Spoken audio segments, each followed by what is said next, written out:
Hello everyone and welcome to today's video. Today I'm talking about the 2026 North Carolina Senate race, where we just learned that Republican Senator Thom Tillis will not be running again in 2026. I did more of a in-depth look at this in a previous video where I talked about the general election between Thom Tillis, Roy Cooper, potentially Willie Nickel, and other potential Republicans, and how I think this impacts the race. So if you want more information about that, check that video out after this one. This video, I want to specifically focus on who are the Republicans that could be potentially trying to run to replace Thom Tillis as the Republican nominee for Senate in 2026. So this article from Fox News begins by saying that a first-term House Republican and military veteran is eyeing a bid for Senator Thom Tillis' North Carolina Senate seat. After the GOP lawmaker announced that he would not run for re-election, a source told the congressman on Fox News Digital. Representative Pat Harrigan, a Republican from North Carolina, a former Army Special Forces officer who was deployed to Afghanistan, was elected to represent North Carolina's 10th district in November of 2024. It comes after President Trump pledged to find a primary challenger for Tillis over the senator's decision to vote no on a key procedural hurdle to advance the Commander-in-Chief's Big Beautiful Bill. Harrigan was elected to replace former House Financial Services Committee Chairman Patrick McHenry of North Carolina. He's among the first to express interest in Tillis' seat in what could shape up to be a crowded Republican primary race ahead of the 2026 midterms. Another Republican representative, Tim Moore, is another first-term House Republican, is also reportedly considering a bid for Tillis' Senate seat, a source familiar told Fox News Digital. Moore is the former Speaker of the North Carolina State House of Representatives. Tillis revealed he would not run for re-election in a bombshell statement on Sunday afternoon, criticizing the current political environment. Too many elected officials are motivated by pure raw politics who really don't give a beep about the people they promise to represent on the campaign trail.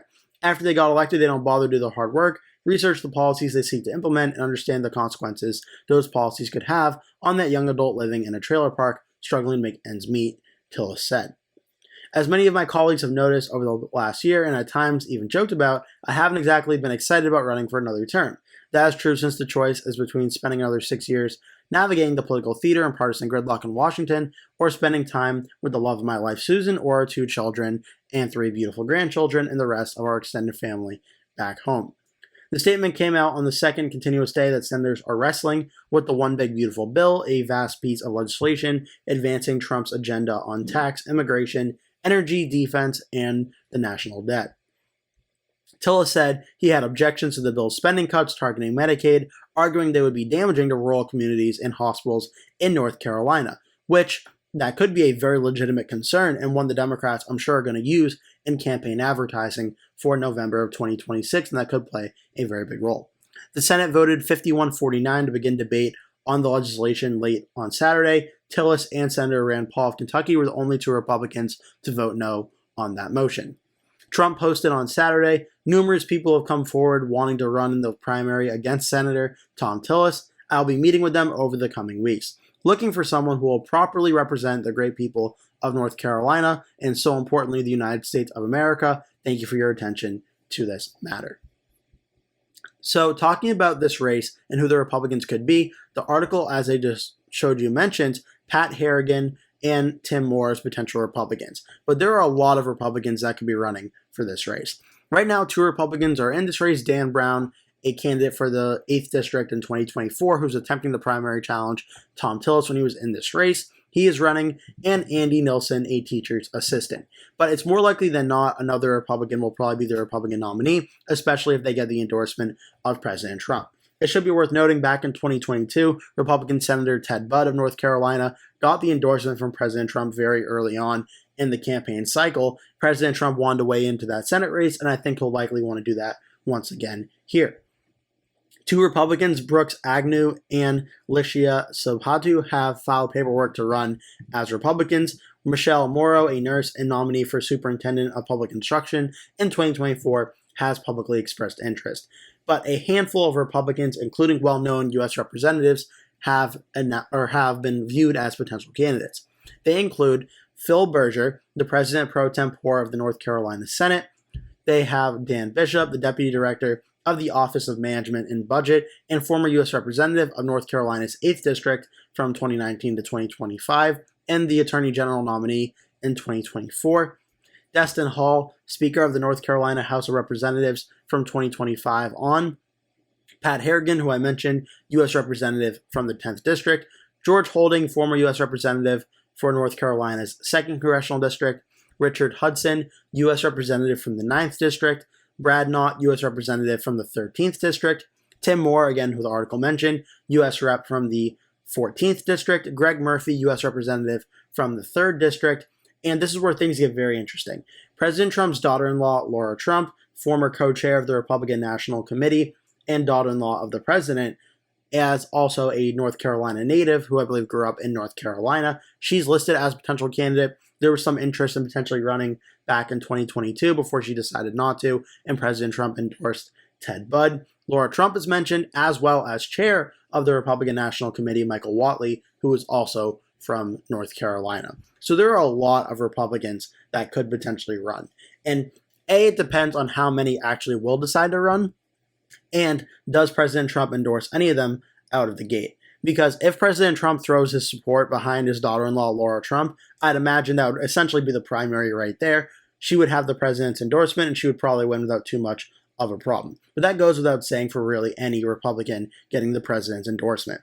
The question will be, though, does President Trump, or if Laura Trump does not decide to run, who does President Trump throw support behind?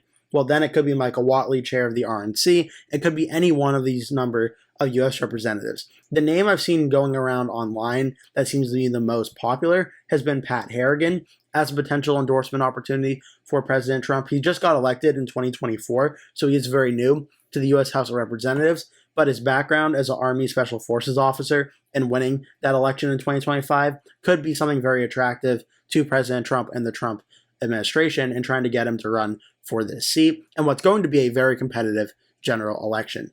Right now, it's really anyone's guess if Laura Trump or Michael Whatley are going to run. The recent reports are both of them have expressed interest in potentially running, but again, you never really know until they're officially in the race and they say they're in the race, just like we didn't know until a few days ago that Thom Tillis would be dropping out of this race. So you never really know for sure.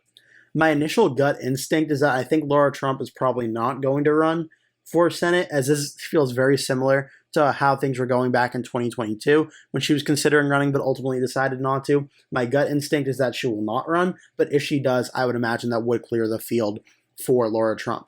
If she does not run, I think all eyes then pivot to Michael Whatley, he's the head of the RNC. With President Trump's backing, he also could potentially clear the primary. If neither two of them run, then again, one of these U.S. representatives I'm watching here, Pat Harrigan starts out as the first one that I'm watching, and I think is a top candidate that could get President Trump's endorsement. The one thing I'll say for Republicans for 2026 is they cannot, under any circumstances, nominate Mark Robinson if they want to win this race. He got blown out by about 15 points in the governor's race in 2024, and the Senate race may even be worse than that if he does decide to run and become the Republican nominee. On the Democratic side of things, we're still waiting for former governor of North Carolina, Roy Cooper's decision. Right now, Willie Nickel, the former U.S. representative, is the presumptive Democratic nominee unless Cooper jumps in this race. And then at that point, I'd imagine Cooper will become the Democratic nominee. This race is going to be very close. Inside Elections, Cook Politico and Sabo Crystal Ball have this race listed as a toss-up. Rachel White House has it till Democrat, updating after Tillis' news. In the prior video, I did talk about, though, how Tillis was starting out with a low floor of support in these two Democratic polls. So I think the Republicans having another Republican to run other than Tillis might actually do them some good and may potentially help them out in this election cycle. It is worth noting also North Carolina's recent Senate election history has been pretty reliable lean Republican for Ted Budd. In 2022, a 3.2% win, and 2020, 1.7% for Tillis as well. So I think the Republicans start out as narrow favorites in this race. But again, I do think that gets thrown out the window pretty quickly if we do see Roy Cooper decide to enter this race, out of respect of him being the former governor of North Carolina, who left with very high approval numbers. But the state overall election history suggests it is a lean Republican state, but Roy Cooper being in the race, I think at very least would make it a pure toss-up, maybe even tilt Democrat. I currently, right now, my most recent ranking, have the race listed as tilt Republican for the Republican versus Roy Cooper. But again, we have to wait and see how that all plays out. I hope you enjoyed this video. Make sure to like and subscribe if you did. Leave a comment below, tell me your thoughts, and I hope to see you in a future video.